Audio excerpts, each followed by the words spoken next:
புதுசா ஒரு கண்டுபிடிச்சிருக்காரு ஸ்டாலின். இபிஎஸ் கையில் ரத்தக்கரை படித்துள்ளது கண்டுபிடிச்சிட்டு வந்திருக்காரு. பாவம் என் கை சுத்தமா இருக்கு, நீங்களே சாட்சி. ஆனா ஸ்டாலின் 5 ஆண்டு கால திராவிட முன்னேற்ற கழக ஆட்சியில, அந்த 5 ஆண்டு திராவிட முன்னேற்ற கழக ஆட்சியில 18,000 குழந்தைகள் பாலியல் சீண்டலுக்கு உட்படுத்தப்பட்டிருக்குது.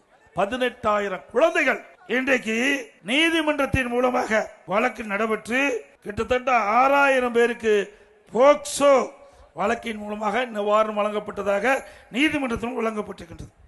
அது மட்டுமல்ல, சமூகநலத்துறை அமைச்சர், திராவிட முன்னேற்ற கழகத்தில் இருக்கின்ற சமூகநலத்துறை அமைச்சர் தூத்துக்குடி நிகழ்ச்சியில் பேசுகின்ற பொழுது, திராவிட முன்னேற்ற கழக ஆட்சியில் 6,999 போக்சோ வழக்குகள் பதிவு செய்யப்பட்டிருக்குது. 84 கோடி நிவாரணம் வழங்கப்பட்டிருக்கிறது.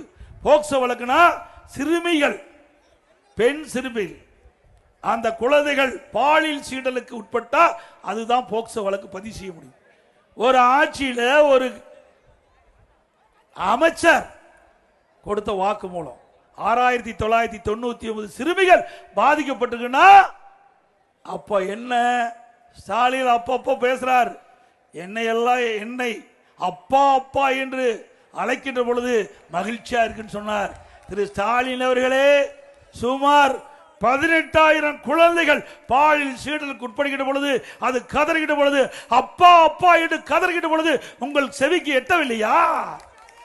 ஆக உங்களுடைய ஆட்சி நிர்வாகம் எப்படி இருக்குது என்பதை எண்ணி பார்க்க வேண்டும். இன்னைக்கு சிறுமிகளுக்கு பாதுகாப்பு இல்ல, பெண்களுக்கு பாதுகாப்பு இல்ல, வயது வந்த தாய்மார்களுக்கு பாதுகாப்பு இல்லாத ஒரு ஆட்சி திமுக ஆட்சி.